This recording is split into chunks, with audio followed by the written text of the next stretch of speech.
Hello दोस्तों, देखिए जिनका आबकारी सिपाही का इंटरव्यू होना है, आपको पता ही होगा कि 26 अक्टूबर से आपका इंटरव्यू शुरू होना है।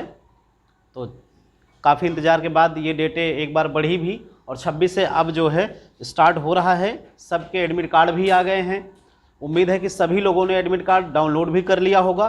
तो सबसे पहले मैं बताऊं कि आपने फ़ीस जमा किया होगा, पहले ही फ़ीस जमा करा ली जा रही है।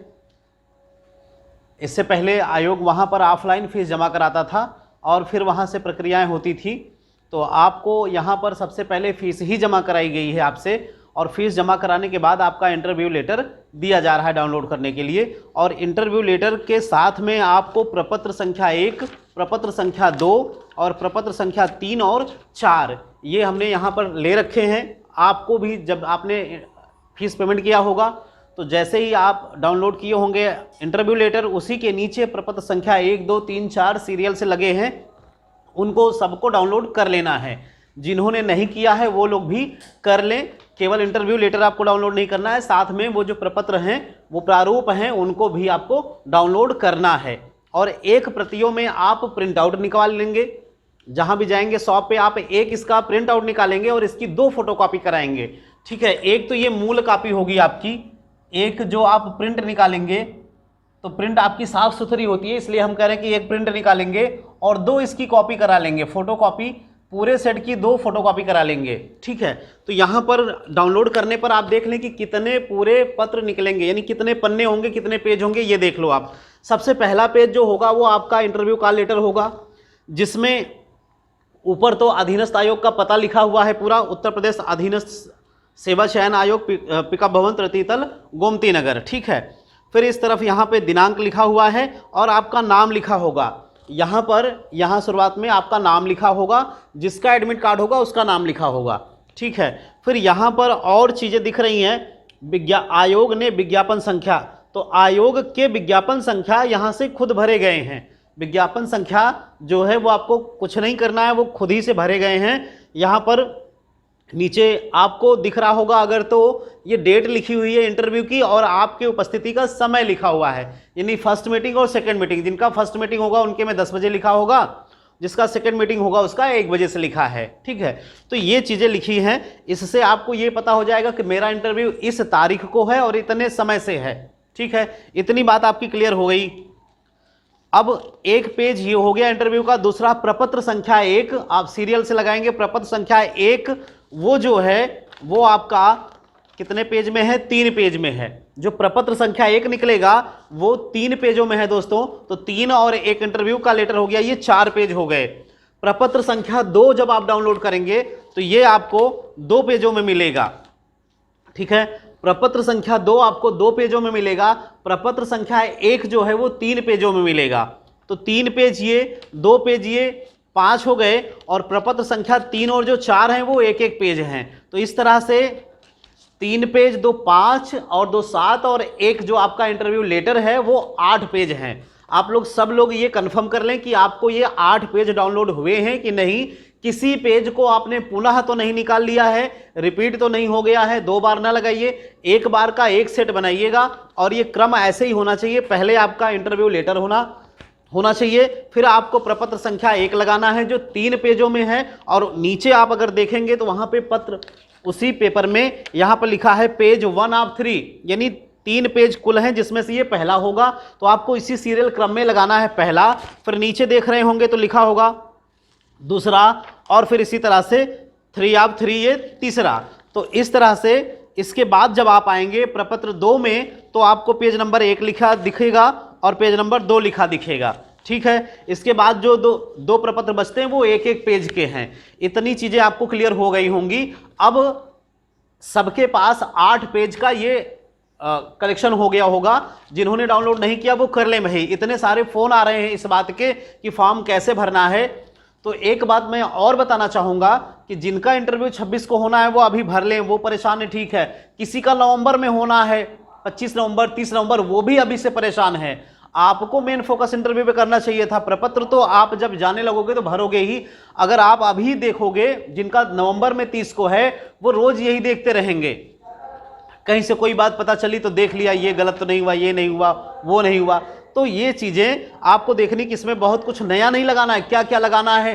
तो जो आपने पढ़ाई की है वो आपके पास है सब कुछ, नया आपको इसमें से कुछ नहीं लगाना है, ठीक है। अब सुनिए, पहले में और एक चीज़ बताऊं कि जब वहां आप जाएंगे तो ऐसा नहीं है कि आपका पहले इंटरव्यू होने लगेगा। डॉक्यूमेंट वेरिफिकेशन जब होगा तो उससे पहले ये सारे फॉर्म वहां भराए जाएंगे। इन केस अगर कोई भर के नहीं जाता है तो वहां भरने का पूरा मौका मिलता है। फिर भी आप अपने से ये चीज़ें कंप्लीट रखेंगे, आपका वहां समय बचेगा, आपका प्रेशर कम रहेगा, आप निश्चिंत रहेंगे, आप थोड़ा सा अपने आप को रिलैक्स महसूस करेंगे यदि भर के ले जाते हैं तो, ठीक है। यहां भरा रहेगा तो कोई कागज आपका छूटेगा नहीं, क्या लगना है क्या नहीं लगना ये सारी चीज क्लियर रहेंगी। अगर आप वहां के भरोसे रहेंगे तो हो सकता है कोई कागज आपका इधर उधर हो जाए तो आप वहां परेशान होंगे, मिले कि ना मिले। तो ये जिम्मेदारी बनती है आपकी कि यहां से कंप्लीट कर ले। और एक सेट जो हमने बताया कि जो प्रिंट आउट होगा उसको यहां फिल नहीं करना है। ये आप जब आयोग जाएंगे तो आप उसमें क्या क्या भरना है मैं अभी बता दे रहा हूं। कॉपी में सारी चीजें जो मैं बता रहा हूं, फोटो कॉपी में आपको सारी चीजें भरनी है। अभी आप प्रिंट आउट में मत भरिएगा। आप चाहें तो प्रिंट आउट 2-3 कॉपी में निकलवा सकते हैं। प्रिंट आउट में थोड़ा खर्च आपका ज़्यादा बढ़ जाएगा, इसलिए मैंने कह दिया फोटो कॉपी करा लेंगे। और फोटो कॉपी 2 सेट कराएंगे क्योंकि एक में भरना है, यदि कोई मिस्टेक होती है तो दूसरे में, और फाइनल जो भरा जाएगा वो आपका प्रिंट आउट में भरना है, साफ सुथरा, ठीक है। अब मैं शुरुआत करता हूं कि क्या क्या चीज़ें कहाँ कहाँ भरनी है। तो आप तो पहले ये लेटर जो इंटरव्यू का है, इस इंटरव्यू लेटर को आप बारीकी से पढ़ लें। नहीं पढ़ा है तो कोई बात नहीं, मैं इसको पढ़ के सुना देता हूं कि क्या क्या चीज़ इसमें पढ़ने लायक हैं, क्या ध्यान देने लायक है। तो आपको मिल जाएगा आपका ऊपर नाम, उसके बाद आपको मिल जाएगा आयोग का विज्ञापन संख्या और किस डेट को है, किस समय है, ठीक है। इंटरव्यू की डेट इतनी हो गई और समय हो गया। अब यहां लिखा है कि 4 प्रपत्र होंगे। 4 प्रपत्र हमने आपको बता दिए, टोटल ये 8 पेज बनने चाहिए, ये देख लीजिएगा। फिर यहाँ पर फीस पेड, अब ये उन्हीं का निकलेगा जिनका फीस पेड हो जाएगा, और जो विकलांग लोग होंगे उनको कोई फीस दे नहीं है। इसका मतलब जब वो रजिस्ट्रेशन नंबर डालेंगे, डेट ऑफ बर्थ डालेंगे तो उनको फीस पेमेंट का ऑप्शन नहीं आएगा, डायरेक्ट डाउनलोड करने का ऑप्शन आ जाएगा। तो जो विकलांग लोग होंगे उनको फीस पेमेंट नहीं करना, ये नीचे लिखा गया। चौथा पॉइंट जो है वो इंपॉर्टेंट है, वो पढ़िए। देखिए आपके पास है तो देखिए, नहीं तो सुनिए। आप चौथे पॉइंट पे अगर जाएं तो लिखा है साक्षात्कार के लिए अपने पासपोर्ट साइज के नवीनतम 2 आवश्यक फोटोग्राफ, यहां तक के आपके लेने हैं, चेस्ट तक, जो हाफ कहते हैं ना फोटो, पासपोर्ट साइज जिसे कहते हैं, वो फोटो नवीनतम फोटो खिंचवानी है, नई से नई हो आपके पास।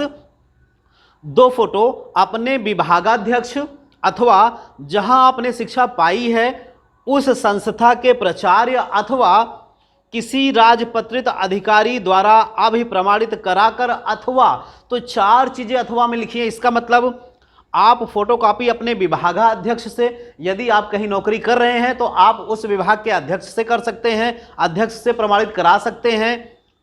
नहीं तो जहां से आपने शिक्षा ली है वहां के प्रधानाचार्य, स्कूल के प्रधानाचार्य, प्रिंसिपल से प्रमाणित करा सकते हैं। और नहीं तो किसी भी राजपत्रित अधिकारी, जिसे गैजेटेड अधिकारी कहा जाता है, गैजेटेड ऑफिसर कहा जाता है, जैसे सरकारी डॉक्टर हो गए, चाहे वो पशु के हों चाहे जो भी हो, या फिर कोई प्रिंसिपल हो गया, या एसडीएम हो गए, तहसीलदार हो गए, जहां मजिस्ट्रेट लिखा होता है, ये लोग भी कर देंगे, ठीक है। और इसके बाद भी अथवा लिखा है। आप इन सबसे भी नहीं कराना चाहते हैं या नहीं हो पाता है तो कोई बात नहीं, स्वप्रमाणित कर अवश्य लाएं।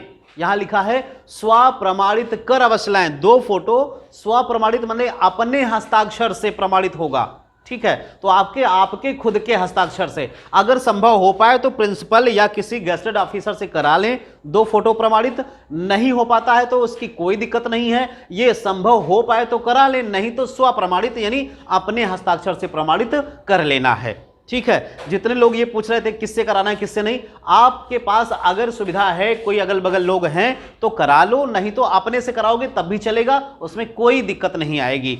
अब बात आती है, चौथा आपका खत्म हो गया।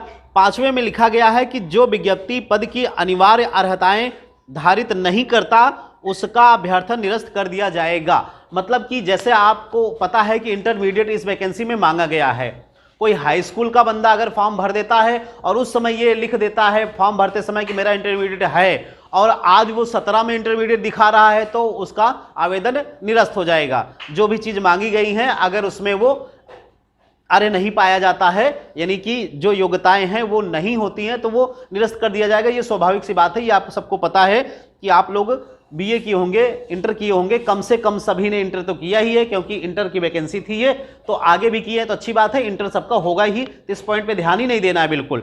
ठीक है, चौथे पॉइंट के बारे में आपको बता दिया कि उस पर कोई कंफ्यूजन नहीं करना। इसके बारे में बहुत लोग फोन कर रहे थे, आप स्वप्रमाणित भी ले जा सकते हैं।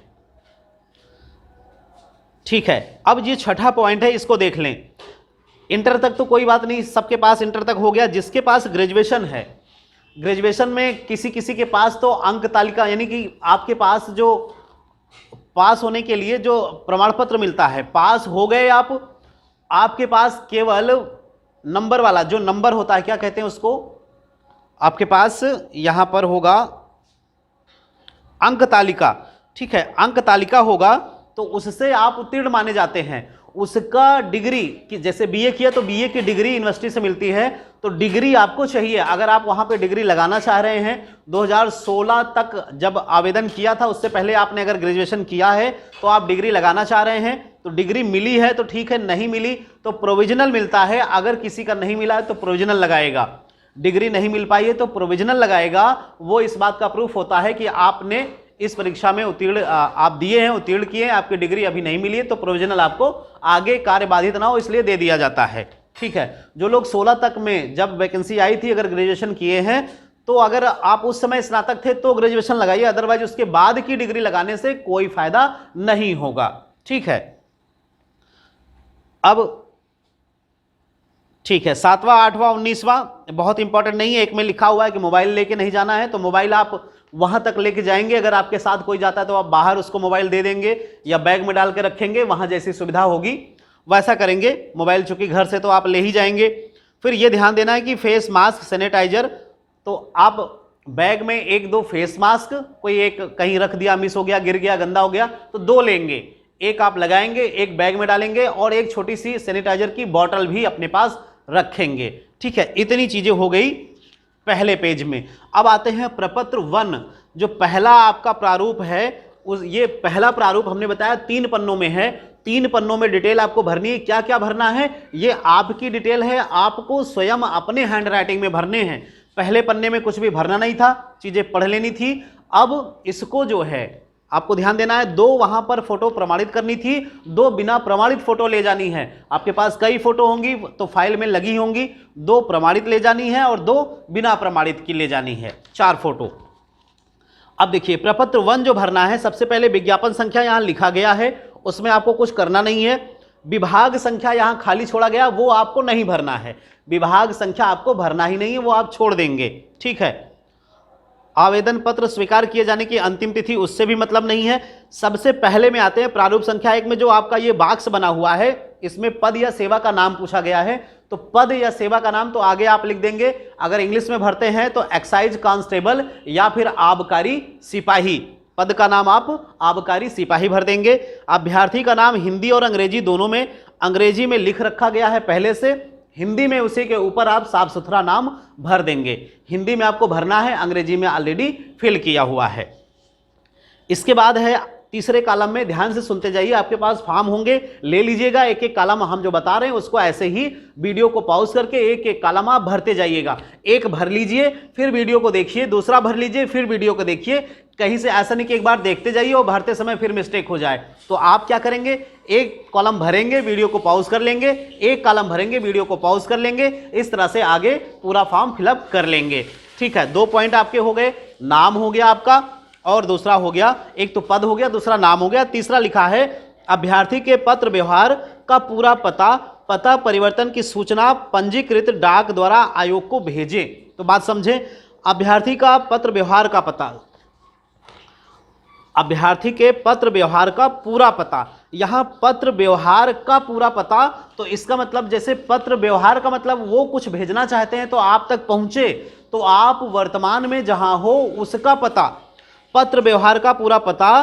इसलिए कहा जा रहा है कि कोई चीज आपको भेजनी है आयोग द्वारा तो वो मिल जाए, तो जो वर्तमान हो वो भरना है। अगर आपका एक ही पता स्थायी भी है अस्थायी भी, यानी आपका घर भी वही है और रह भी वही रहे हैं, तो आप चाहें तो वही दोनों में सेम में भर लेंगे। मान लीजिए आप कहीं कमरा लेके बाहर रह रहे हैं, तो आप चाहते हैं कि हमें अगर आयोग कोई चीज़ यहाँ भेजे तो यहाँ मिल जाए, तो आप वहाँ का भी डाल सकते हैं, लेकिन आप वहाँ कब तक रहेंगे ये निश्चित नहीं है। अगर आप कहीं कमरा लेके तैयारी कर रहे हैं, वहाँ का पता आज डाल दिए और पता लगा कि साल भर बाद कोई चीज़ वहाँ भेजनी हुई तो नहीं जा पाएगा, तो आप अपने घर का पता ही यहाँ पर भी डालो, क्योंकि घर पे जो चीज़ आएगी वो आपको कभी भी आएगी, मिल जाएगी। तो बात क्लियर हो गई कि यहाँ भी पत्र व्यवहार में आपको स्थायी पता ही डालना है। ठीक है दोस्त, अगला आपको बताते हैं। तो चौथे पॉइंट में लिखा है ग्राम, नगर, जिला, राज्य जहां अभ्यर्थी स्थायी निवासी। तो हमने बता दिया ऊपर भी स्थायी निवासी ही आपको लगभग डालना है। जिनका ऐसा होगा कि स्थायी निवास गांव में कहीं हो, रह कहीं रहे हैं परमानेंट और रहना भी वहीं है, मतलब ये कि गांव से आप कहीं और आ गए हैं तो वहां अगर रह रहे हैं, या अपना घर मूल निवास छोड़ के कहीं और आ रहे हैं और आपको आगे वहीं रहना है, तो आपका वो पत्राचार वाला एड्रेस वहां पे हो जाएगा। स्थायी पता जहां पर आपका मूल निवास है वो नीचे वाले चौथे कॉलम में स्थायी पता आएगा। भरने का तरीका क्या है? स्थायी पता में जब आप भरेंगे तो मकान नंबर से शुरुआत करेंगे अगर है तो, अगर मकान नंबर नहीं है तो कोई बात नहीं, आप पहले लिखेंगे ग्राम, फिर लिखेंगे पोस्ट, यानी ग्राम लिखेंगे, सीरियल से लिखते जाएंगे, आप ग्राम लिख देंगे। और जो लोग गांव के नहीं है, मोहल्ले के हैं या सिटी के हैं, तो वो सीधे अपना, उनका तो जो लोग सिटी के होंगे उनका ब्लॉक नंबर, हाउस नंबर सारा कुछ पहले से अलॉटेड होता है, वो अपना पूरा पता लिख देंगे। ठीक है, जो ग्राम में है तो सबसे पहले ग्राम, फिर आप पोस्ट भरेंगे और फिर यहाँ पर थाना भरेंगे और फिर तहसील, थाना, तहसील और फिर जिला भरेंगे और फिर राज्य लास्ट में। ठीक है, इतनी चीजें यहाँ लिखी हुई हैं, जिला राज्य का नाम। तो शुरुआत करेंगे ग्राम से, गांव कौन सा है आपका? ग्राम, पोस्ट, फिर थाना और फिर तहसील और इसके बाद जिला, उसके बाद राज्य। अगर मकान नंबर है तो सबसे पहले उसको आप प्रदर्शित कर देंगे, लिख देंगे, नहीं है तो कोई बात नहीं, इतने से आपका पत्र आ जाएगा, आपका स्थायी निवास का पता चल जाएगा। पांचवें कॉलम में आते हैं। पांचवें में लिखा है जन्म तिथि, ईस्वी सन, तिथि, माह, ईस्वी में, अंकों में, शब्दों में। तो यहां पर देखिए अंकों में भरा हुआ मिलेगा आपको दिख रहा होगा अपने में कि वहां पर जो भी आपकी डेट ऑफ बर्थ है वो अंकों में लिखी हुई है, शब्दों में आपको नीचे भर देना है। जहां अंकों में लिखा है साफ साफ शब्दों में लिख देना है। जैसे सपोज करिए किसी का अगर 1 जुलाई 1990 है, अगर किसी का 1 जुलाई यानी 01/07/1990 लिखा होगा तो आपको भरना है 1 जुलाई यानी 1 हो गई तारीख, जुलाई हो गया माह, सन 1990 या 1990, 1 जुलाई कॉमा कर देना है, सन 1990 ऐसा लिख देना है। ठीक है, अब छठवें कॉलम में आइएगा। देखिए छठवें में लिखा है अभ्यर्थी के पिता अब्लिक पति का नाम। तो लड़का होगा तो वो अपने पिता का नाम भरेगा, कोई लड़की है पिता का नाम भरेगी, अगर वो विवाहित है तो पति का नाम भरेगी। पति का नाम आप भर सकती हैं अगर आप 16 तक जब फॉर्म भर रही थी तो उससे पहले अगर विवाहित हो। यदि लड़की विवाहित है 16 तक तो आप 16 तक विवाहित हो तो पति का नाम भर दो, और 16 के बाद अगर विवाहित हुई हो तो आप पिता का नाम भर दो। ठीक है, अब आपके पास जो डॉक्यूमेंट हैं, ध्यान क्या देना है, यदि आप पिता का नाम भरते हैं तो आपके पास जो आय, जाति, निवास ये चीजें लगनी है, जो जाति और निवास लगना है। तो जाति और निवास जो लगना है, यदि आप शादी के बाद का भर रही हो और वहां पति का नाम लिखा जा रहा है तो पति के यहां का भरा जाएगा, और अगर पिता के यहां का आप लगा रहे हो, यहां पिता का नाम भर रहे हो, तो आपको इन चीजों को पिता के यहां यानी अपने घर के यहां का जो आपका मायका था वहां का लगाना है।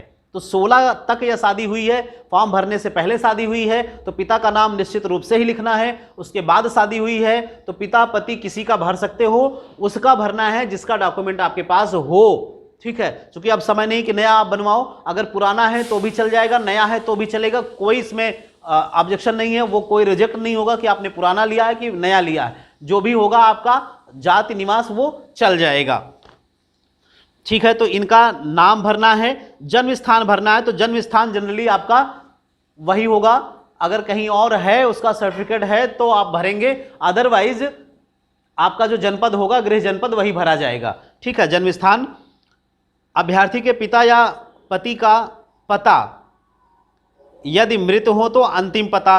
तो यहाँ पता वही भरना है भाई, आपका जो पता है वो पिताजी का। अगर पिताजी कहीं और सर्विस कर रहे हैं तो आप वर्तमान में उनका पता लिख देंगे कि वर्तमान में ये ऐसे हैं, ठीक है। नहीं तो आपका जो स्थायी पता है वही भरना है। इतना क्लियर हो गया। क्या पिता पति ने कभी अपनी राष्ट्रीयता बदली, तो इसमें लिखना है नहीं, है ना, राष्ट्रीयता बदली नहीं। अब कोई ऐसा बच्चा नहीं होगा जो जिसके पिताजी कहीं और की राष्ट्रीयता लिए होंगे, तो उसमें आपको नहीं ही करना है हर केस में, हर बच्चे के लिए। किसी का अगर अप्लाई होता है तो वो हाँ करेगा, वैसे ये होगा नहीं। फिर लिखा है 7वें में, प्रपत्र संख्या 1 में 7वां पॉइंट देखना है। क्या अभ्यर्थी तथा अथवा अभ्यर्थी के पिता पति जन्म स्थान अथवा अधिवास से भारतीय नागरिक हैं? यदि नहीं तो पूरा विवरण दे। तो आपको यहाँ पे हाँ लिख देना है कि आप यहाँ पर जन्म से ही हो, पहले से ही हो। 8वें में लिखना है, क्या अभ्यर्थी विज्ञापन में उल्लिखित किसी प्रकार का आरक्षण चाहते हैं? तो आप देख लो कि SC, ST, OBC या जनरल में जो है, तो अब जनरल में यहाँ पर जैसे क्या है कि यहाँ इस समय मांगा गया है, तो जनरल वालों के लिए मैं एक बात बताना चाहूँगा, इस कॉलम को हाँ नहीं वाले को आप छोड़ देंगे, आयोग जाके कंफर्म कर लेंगे। वहाँ पे फॉर्म भराते समय बताया जाएगा कि जो आपका EWS है, आपन जलावा पॉज कही दे बस, बैठ गए क्या मतलब, हाँ ठीक है दोस्तों, बीच में लाइट चली गई थी, देखिए।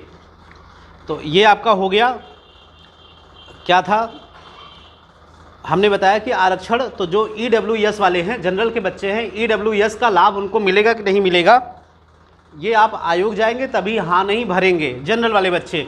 बाकी OBC, SC, ST जो लोग और हैं या जो भी लड़कियां हैं, इनको जो आरक्षण चाहिए वो आरक्षण वाले पे हाँ कर देंगे, ठीक है। आरक्षण चाहिए तो हाँ कर देंगे, नहीं चाहिए तो नहीं कर देंगे। और आप जानते हैं कि जो लोग हैं SC, ST, OBC वाले, वो आरक्षण लेंगे ही, तो आप आरक्षण हाँ करेंगे।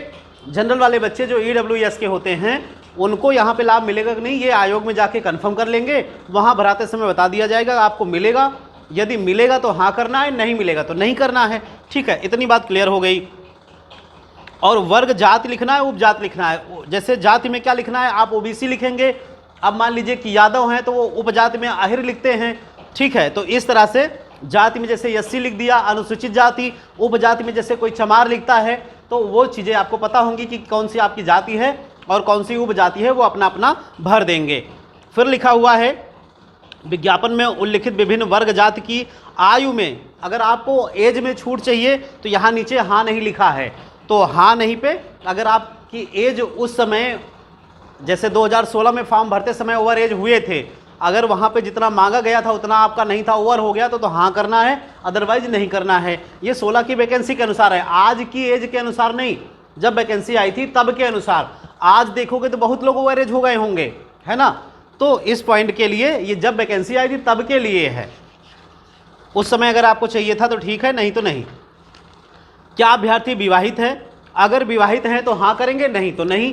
और अगर विवाहित हैं तो नीचे लिखा हुआ है, यदि हाँ, अगर आप विवाहित हैं, हाँ करते हैं, तो नीचे वाले को भरना है, अदरवाइज नहीं। और अगर नहीं हैं तो सीधे नहीं कर देना, नीचे वाले को टच नहीं करना है।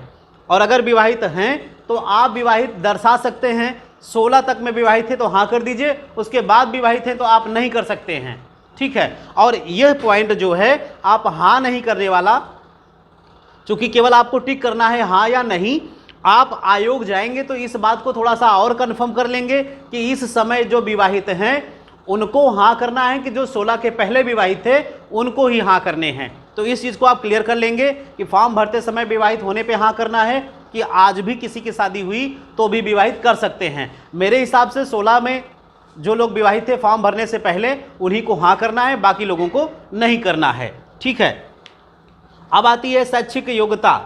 तो यहाँ पर देखिए परीक्षा या उपाधि लिखा है 10वां नंबर में, आप प्रपत्र 1 में 10वें नंबर में परीक्षा या उपाधि, विषय, श्रेणी अथवा ग्रेड, वर्ष, प्राप्तांक, प्रतिशत और प्रमाण पत्र संख्या और विशिष्टता का विवरण।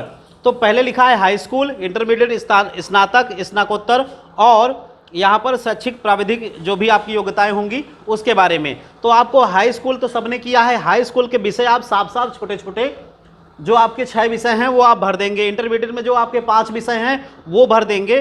ग्रेड, यहाँ पर श्रेणी या ग्रेड, श्रेणी का मतलब यहाँ पे आपको भरना है, जैसे ग्रेडिंग सिस्टम जहाँ पे होगा, जिनका सीबीएसई बोर्ड या एससी बोर्ड होगा वो ग्रेड भरेंगे, जिनका श्रेणी इस तरह से होगा तो चाहे तो आप परसेंटेज भर देंगे। यहाँ पे श्रेणी मतलब ए बी सी भर सकते हैं, या प्रथम द्वितीय तृतीय।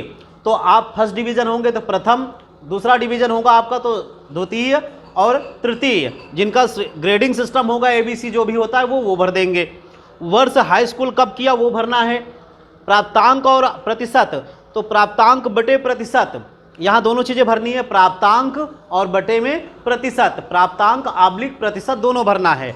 फिर इधर आ जाइए, प्रमाण पत्र संख्या, जो आपको सर्टिफिकेट मिला हुआ है उसका संख्या। हाई स्कूल में आपको अंक प्रमाण पत्र मिलता है, एक सर्टिफिकेट मिलता है। तो जो सर्टिफिकेट मिलता है अगर दोनों एक ही हैं तो फिर वही प्रमाण पत्र संख्या आप देखेंगे तो ऊपर जो है सर्टिफिकेट में ही ऊपर लिखा होता है ये प्रमाण पत्र संख्या, उसको देख के आपको सही सही भरना है।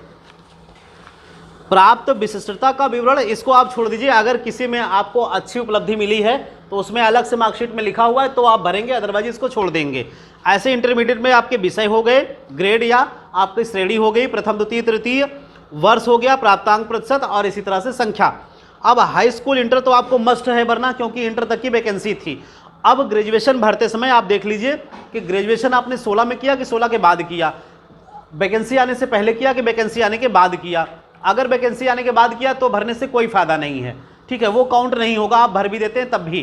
तो और नीचे जैसे आपने ITI किया, डिप्लोमा किया, किसी ने और कोई ऐसा डिप्लोमा किया हो या कोई और सर्टिफिकेट है तो आप इस कॉलम में अन्य शैक्षिक वाले में भर सकते हैं, ठीक है। जो बच्चे बीटेक वाले होंगे उनके लिए बताऊं, बीटेक जो है डिग्री डिप्लोमा दोनों होता है, तो आप डिग्री वाले में भरेंगे, स्नातक वाले में भरेंगे, नीचे छोड़ देंगे। या बीटेक वाले चाहें तो स्नातक वाले में भी वही चीज़ भर दें और यहाँ डिग्री वाले डिप्लोमा वाले में भी भर देंगे, तो वो दोनों सेम आएगा क्योंकि उनकी डिग्री और डिप्लोमा दोनों होता है, स्नातक में भर सकते हैं, ठीक है। खेल कूद से संबंधित आपके पास कोई प्रमाण पत्र है तो इसमें भरें, और उस प्रमाण पत्र को संलग्न नहीं करना है तो प्रमाण पत्र में आप क्या लिख देंगे, प्रपत्र संख्या 1, क्या लिख देंगे, प्रपत्र संख्या 1, 11 नंबर और संलग्न जो भी होगा उसी में लिख देंगे ऊपर प्रपत्र संख्या 1 ब्रैकेट में 11 लिख देंगे। इससे ये पता होगा कि प्रपत्र संख्या 1 में 11वें नंबर पर जो चीज़ मांगी गई थी उसका ये सर्टिफिकेट अटैच किया गया है। जैसे पहले नंबर में, दूसरे नंबर में, तीसरे नंबर में कुछ अटैच नहीं करना था, तो जहां अटैच करना है उसकी बात आएगी तो आप उस कॉलम के नंबर को लिख देंगे। अभ्यर्थी अपनी विगत वर्तमान नियुक्तियों का पूर्व विवरण दे, तो जो लोग जॉब कर रहे हैं या कर रहे थे उनके बारे में यहाँ भरना है। तो वो क्या किस पद पे हैं, उनका नियुक्ति का प्रारूप क्या है, पद का नाम तो वो जिस पद पे होंगे वो, नियुक्ति का प्रारूप का मतलब आपकी वैकेंसी किस तरह से हुई है, आश्रित में है, मृतक आश्रित में है या डायरेक्ट हुई है, किस तरह से हुई है, ठीक है। तो ये परीक्षा करा के हुई है, जिस तरह से हुई होगी वो आपको भरना है। वेतन भरना है। प्रवेश की तिथि का मतलब जब आप ज्वाइन किए होंगे, और नियुक्ति का स्थान जहाँ पे आप जॉब कर रहे होंगे।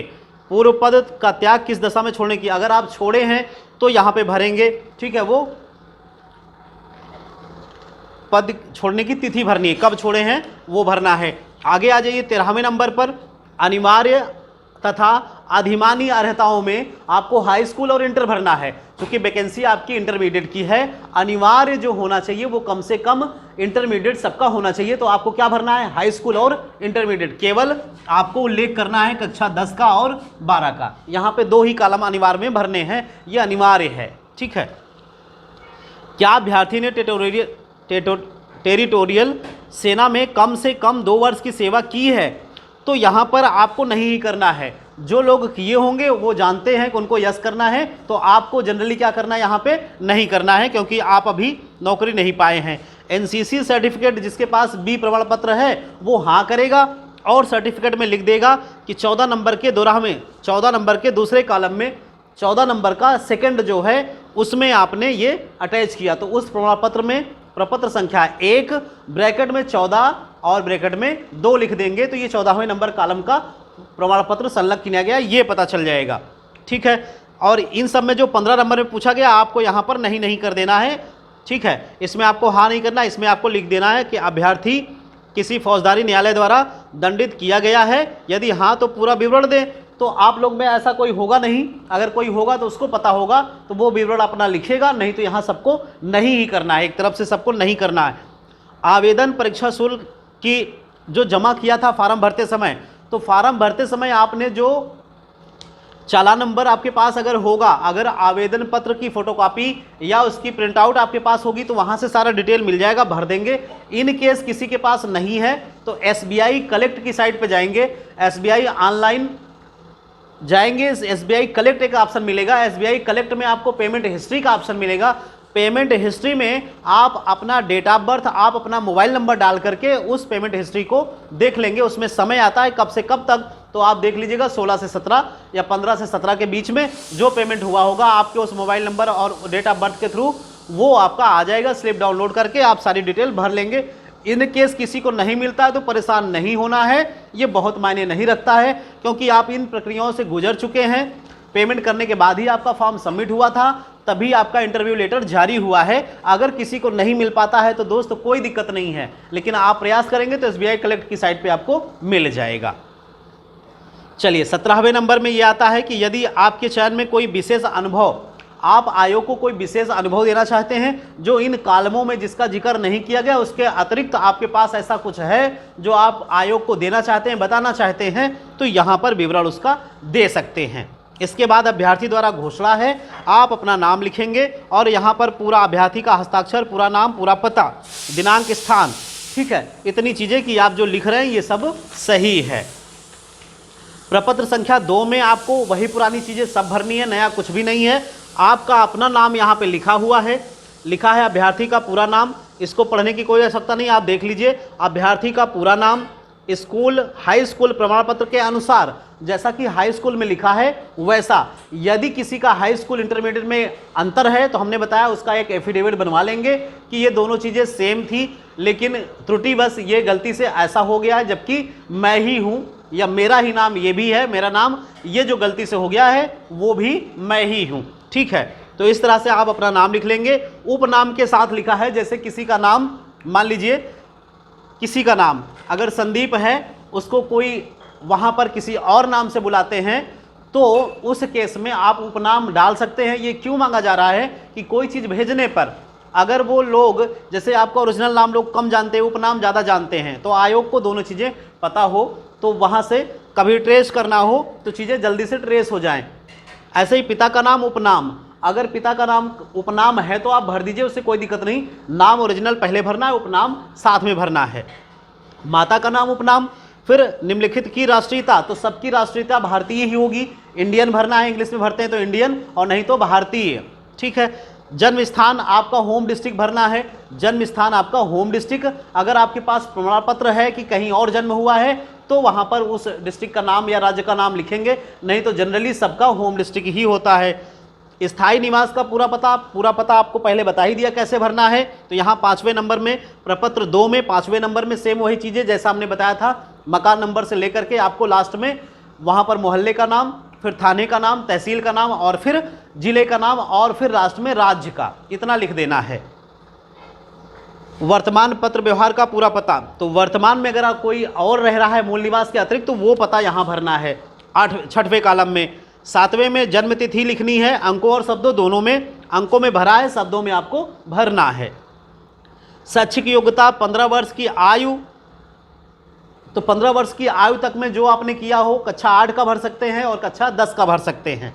तो यहाँ पर आप 8 और 10 का चाहें तो भर ले, 8 का ना मिल रहा हो तो 10 तक का भर ले, कक्षा 5 का मिल रहा है तो आप भर सकते हैं। 15 वर्ष तक आयु में जो आपने हासिल किया है वो आप इसमें भर सकते हैं। तो आप 15 वर्ष तक अगर हाई स्कूल कर लिए हो तो वो भर सकते हैं, नहीं तो आप 5 का 8 का जो भी चाहें इसमें डाल सकते हैं, बहुत इंपॉर्टेंट नहीं है ये, ठीक है। 9 नंबर कॉलम में देखिएगा, प्रपत्र संख्या 2 में 2 पेज थे, दूसरे कॉलम में लिखा 9 नंबर में क्या लिखा है, कार्यालय या फर्म यदि कोई हो तो पूर्व विवरण उसका देना, उम्मीदवार ने पहले काम किया हो तो उसका समय कहाँ काम कर रहा है ये बात। यहाँ पे लिखा है पद का नाम, अगर आप कहीं काम कर रहे हैं, प्राइवेट भी काम कर रहे होंगे तो भी उसका जिक्र यहाँ कर सकते हैं, उसका विवरण दे सकते हैं, वो आपके ऊपर है कि देना है कि नहीं देना है, ठीक है। अगर आप प्राइवेट काम कोई कर रहे हैं, अगर विवरण देना चाहते हैं तो आप दे सकते हैं। ठीक है। उससे क्या होगा कि कभी उस क्षेत्र में आपको काम करना होगा तो देख लिया जाएगा भाई इस फील्ड में ये बंदा काम किया है, उस फील्ड में कोई आवश्यकता होगी तो आपको प्रेफरेंस मिल जाएगा कि इस क्षेत्र में इनका नाम आ जाए। ठीक है, देखिए अगला क्या है 10 नंबर, तो न्यायालय से अपराध के संबंध में है, इसमें आपको नहीं ही लिखना है, ऐसा आपके पास कुछ नहीं है तो यहाँ पर नहीं लिख देना है। ठीक है, उसके बारे में आपको कुछ भी भरना नहीं है, नहीं लिख देना है।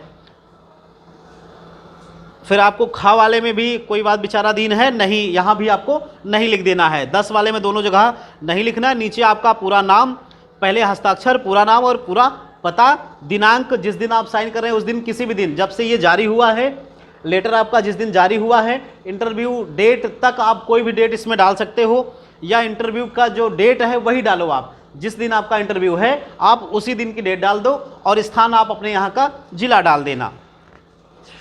ठीक है, लास्ट, अच्छा तीसरा प्रपत्र है। यहाँ पर तीसरे प्रपत्र में आपको दिख रहा होगा कि हिंदी में नाम लिखना है और अंग्रेजी में लिखा है, हिंदी में नाम भरना है। पुरानी चीज़ें रिपीट हो रही हैं।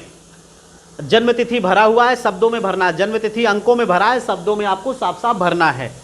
स्थायी पता, पत्र व्यवहार का पता, हमने कहा स्थायी पता आपका हो गया, पत्र व्यवहार का पता अगर कोई कहीं और रह रहा है तो भरना है, नहीं तो दोनों जगह स्थायी पता ही भरना है कि दोनों सेम हैं। सेवा या पद का नाम, तो यहाँ पर आपको एक्साइज कांस्टेबल भर देना है। ठीक है, क्या आप अनुसूचित जाति या जनजाति या पिछड़ी वर्ग, तो इसमें आपको हाँ करना है। यहाँ पे लिखा है हाँ करिएगा। वर्ग या जात लिखिएगा, उपजाति पिछली एक पत्र में आ चुका है, वह हमने बता दिया। जाति उपजाति क्या है वो आप भर लेंगे। शैक्षिक योग्यता यहाँ भरनी है, तो आप भरेंगे हाई स्कूल, इंटरमीडिएट, ग्रेजुएशन, जहाँ तक आपने 16 में किया होगा, 16 तक किया होगा, वहाँ तक ये चीज़ें भर देनी है। इसके बाद परीक्षाएं जिनमें उत्तीर्ण, पिछला विवरण आप दे चुके हैं, हाई स्कूल, इंटरमीडिएट, ग्रेजुएशन जो भरना है, उस विषय जो विषय लिया गया है छोटा छोटा साफ साफ, और उसका अनुक्रमांक यानी कि रोल नंबर और वर्ष और श्रेणी। वर्ष यानी किस साल आप पास हुए हैं, किस वर्ष पास हुए हैं, श्रेणी यानी प्रथम द्वितीय तृतीय जो भी आपकी रही होगी। ठीक है, इतना आपको कर लेना है, इसमें कोई दिक्कत नहीं होनी चाहिए। प्रपत्र 3 सारी चीज़ें पुरानी भरी गई हैं, वही जो है प्रपत्र 3 में भरना है। विगत एवं वर्तमान नियुक्तियों का विवरण, अगर आप पहले कहीं नियुक्त हो चुके हैं या कहीं जॉब कर चुके हैं तो उसके बारे में भरना है। जो लोग कहीं जॉब कर चुके हैं उनको पता होगा वो किस तिथि से किस तिथि तक किए हैं, तो वहाँ पर ज्वाइनिंग और वो छोड़, जब आप लास्ट में किए होंगे तो वो डेट, फिर वहाँ पर जो काम कर रहे थे उसका नाम और नियुक्ति का स्वरूप कैसा था। नियुक्ति का स्वरूप हमने बता दिया कि आप डायरेक्ट किए हो कि कैसे किए हो। वेतन और वेतन का क्रम, तो ये जो किए हैं उनको सारी चीज़ें पता होंगी, वो फिल कर लेंगे। बाकी लोगों को ये छोड़ देना है, इसमें भरना ही नहीं है कुछ। ठीक है, अब आपका आ गया लास्ट प्रपत्र चौथा, बस इसको देख लीजिए ध्यान से, फिर आप अपने आप को मेंटेन कर लीजिए और फॉर्म एक एक चीज़ देख करके अच्छे से भर लीजिए। आपका ये वाला प्रोसेस भी कंप्लीट हो जाएगा और जो दिन बचा हुआ है, जो समय बचा हुआ है, इंटरव्यू पे पूरा फोकस करिए। ठीक है, इसको बार बार देखने की आवश्यकता नहीं है। यहाँ पर नाम लिखा था, नाम आयोग ने खुद भरा हुआ है। परीक्षा का नाम जिसमें सम्मिलित हुए, तो यहाँ पर क्या भर रहा है, देखिए हाई स्कूल लिख रखा है। इंटरमीडिएट यहाँ स्नातक, स्नातकोत्तर, और बगल में कलम और खाली है। यहाँ हिंदी, अंग्रेजी, गणित। अब ये 3 विषय लिखे हैं, मतलब लिखना है ऐसे, तो हाई स्कूल में 6 विषय होते हैं, 3 लिखा है, 3 और लिख देंगे। अगर इसमें से किसी का कोई विषय नहीं है उसको कट मत करना। सपोज करिए कि किसी का, मान लीजिए अगर कोई सब्जेक्ट नहीं होता है, तो हाई स्कूल में तो लगभग सबके सेम ही होते हैं, तो आप 6 विषय लिख देंगे। इंटरमीडिएट में आपका अगर हम कहें 5 विषय, यहाँ जो 6 विषय लिखे गए इसमें से 5 विषय में कोई और है। अब यहाँ पे आपने लिख दिया विज्ञान, और इंटरमीडिएट में विज्ञान, भौतिक विज्ञान, रसायन विज्ञान, जीव विज्ञान हो जाता है अलग अलग, तो उसको आप 7वें, 8वें, 9वें नंबर पे लिखेंगे और इंटरमीडिएट वाले कॉलम में उसके सामने लिख देंगे। जैसे यहाँ पर भौतिक विज्ञान लिखा, तो भौतिक विज्ञान वाले में प्राप्तांक और पूर्णांक, तो ये हाई स्कूल वाला छोड़ करके आपको 7वें के आगे लिखना है। ग्रेजुएशन में आपका कोई सब्जेक्ट और था तो वो आप नीचे लिखेंगे, जैसे 7वां, 8वां नंबर आपने भर दिया। इंटर में आपका नया सब्जेक्ट आया, 2 यहाँ भर गए, 8 तक। ग्रेजुएशन में कोई नया सब्जेक्ट आ गया, 9वें, 10वें, 11वें पे जो भी आएगा उस पर भर देंगे। अगर आपने पीजी किया हुआ है, पीजी में कोई नया सब्जेक्ट आया तो उसको आप नीचे भर देंगे। वही सब्जेक्ट है तो उसके सामने भरेंगे, नया सब्जेक्ट होगा तो उसके नीचे भरेंगे। कोई अन्य वाले में ITI डिप्लोमा यदि और कुछ किए हो तो आप इस वाले क्रमांक में उसके सब्जेक्ट यहाँ भर सकते हैं और उसी के हिसाब से आगे सामने उसका प्राप्तांक और पूर्णांक भरना है, प्राप्तांक और पूर्णांक भरना है। नीचे यहाँ लिखा है योग, तो आपने कितना प्राप्तांक और कितना पूर्णांक किस में पाया, हाई स्कूल में, इंटरमीडिएट में। इसी तरह से हाई स्कूल, इंटरमीडिएट, स्नातक, PG सबका योग कर देना है। श्रेणी जिसमें परीक्षा उत्तीर्ण की हो, लास्ट में आपको क्या भरना है, आप किस डिवीजन में पास हुए, first division, second division, third division, तो जो भी डिवीजन होगा प्रथम, द्वितीय, तृतीय, ये लिख देंगे। नीचे लिखा मैं प्रमाणित करता हूं कि उपयुक्त प्रविष्टियां मेरी जानकारी एवं विश्वास के अनुसार सही हैं। आपके हस्ताक्षर, अगर इसमें कोई गलत तथ्य पाया जाता है, इसका मतलब आपने गलत दिया या छुपाया गया, तो फिर वो अभ्यर्थन निरस्त कर सकते हैं। तो सही जानकारी सब लोग भरे। धन्यवाद।